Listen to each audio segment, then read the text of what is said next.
Brookdale Senior Living Incorporated under healthcare facilities. We could call that death care facilities, though.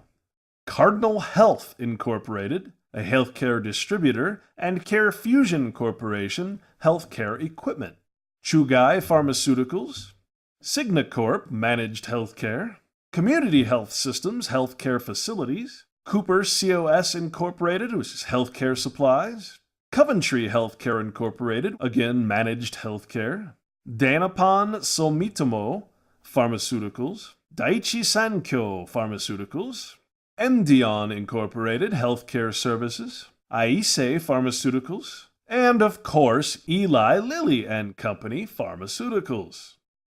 Now these were just the pharmaceutical and healthcare companies for the letters A through E. So what's the big deal? What's wrong with pharmaceutical and healthcare industry investments? Well, I'm glad I asked.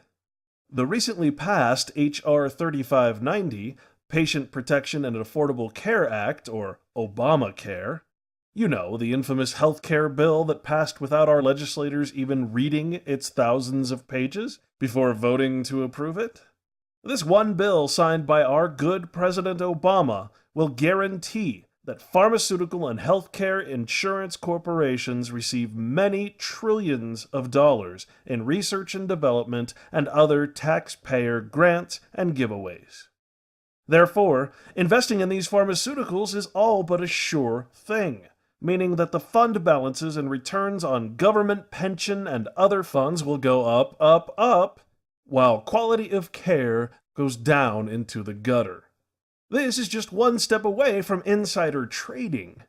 But I'm sure that the government won't be prosecuting its own branch government for manipulating the market that it manipulates through insane House resolutions like the Obamacare bill. These are two peas in a pod. Moving on. Interestingly, we see that the state of Florida has investments in the corporate state of Oregon. Here in cash and temporary funds, under the Dreyfus Government Cash Management Fund, in U.S. cash, the state of Florida has $2.3 million. In the Fixed Income Federal National Management Association, under agencies and other government obligations, we have about $5.1 million. And for those of you like me who always thought that scholarship funds were set up by someone who just cared about education, think again. Here we see one of the Florida State Scholarship Funds, the Agnes Peebles Scholarship Fund to be exact. Here it states the market value of stocks held in the scholarship fund. We have AT&T, Comcast, LSI Logic, Merck Pharmaceuticals, Quest, Verizon, Bell Atlantic, Vodafone, and Fairpoint Communications. I'll be told this scholarship fund has over $2 million in investments. And that is profit, which is probably never going to be seen by any student.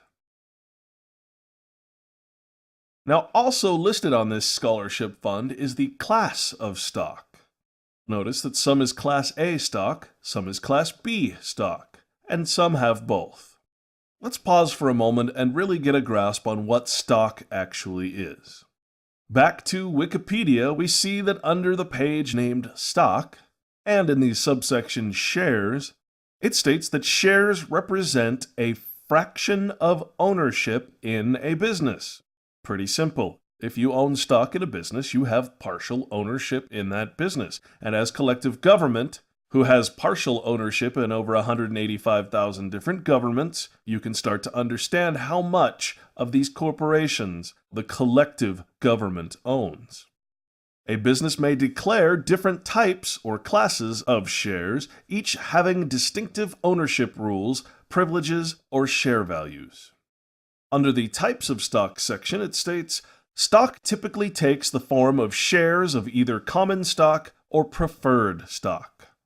As a unit of ownership, common stock typically carries voting rights that can be exercised in corporate decisions. Very important. Preferred stock differs from common stock in that it typically does not carry voting rights, but is legally entitled to receive a certain level of dividend payments before any dividends can be issued to other shareholders.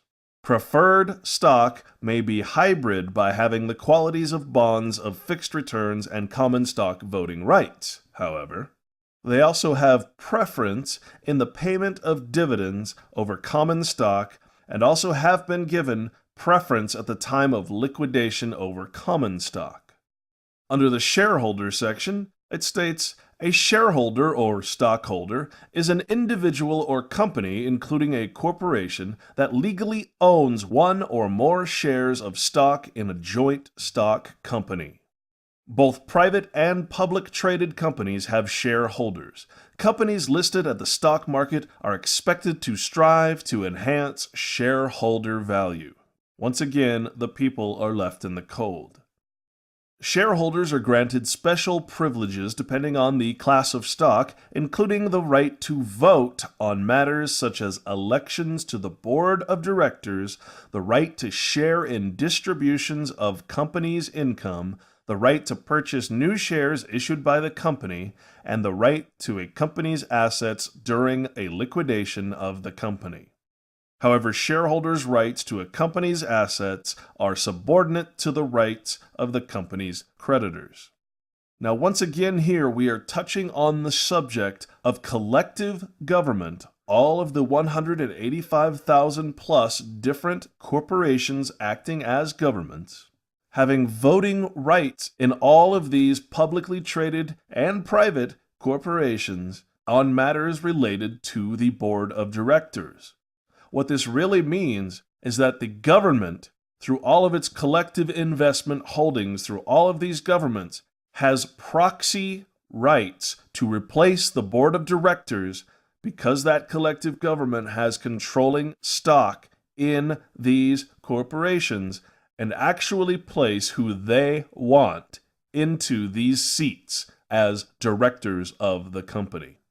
Therefore, the government not only has controlling interest through stock investment, Class A and B, into these companies, but collectively, government also calls the shots.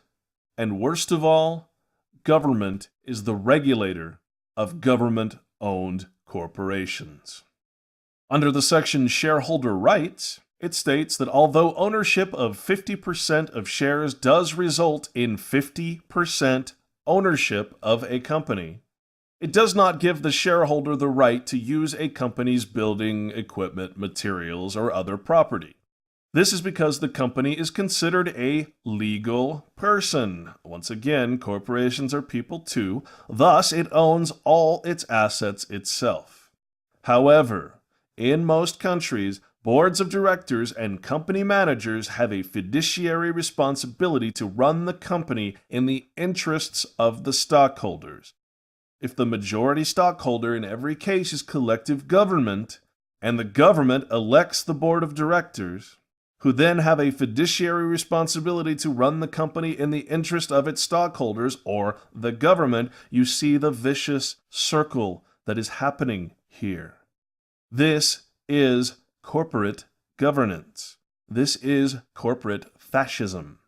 Even though the board of directors runs the company, the shareholder has some impact on the company's policy, as the shareholders elect the board of directors. Each shareholder typically has a percentage of votes equal to the percentage of shares he or she owns.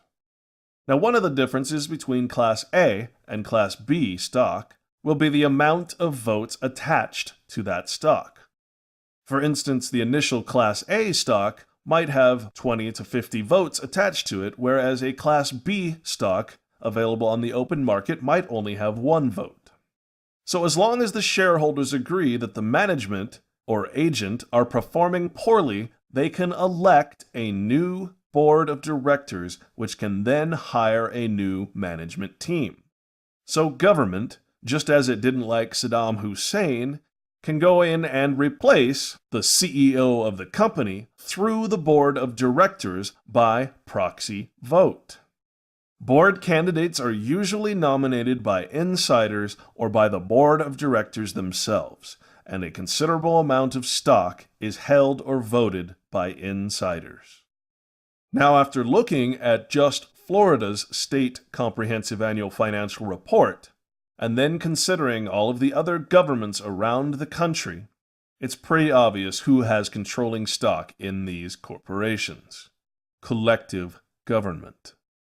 Also very interesting, on page 666, we see that the state corporation called Florida has major investments in Torrey Pines Golf Course, which is located in San Diego, California. Altogether about $12 million worth. Now, when we go to the torreypinesgolfcourse.com website, we read the following. The city of San Diego is the owner and operator of the Torrey Pines golf courses and owner of the registered mark Torrey Pines, which is used under license by Torrey Pines Club Corporation. This is a government-owned enterprise operation. Now, I don't have to tell you that if you add up these over 1,400 pages of investments, cash holdings, and other assets of the state government of Florida, the budget deficit of the entire world could probably be paid off.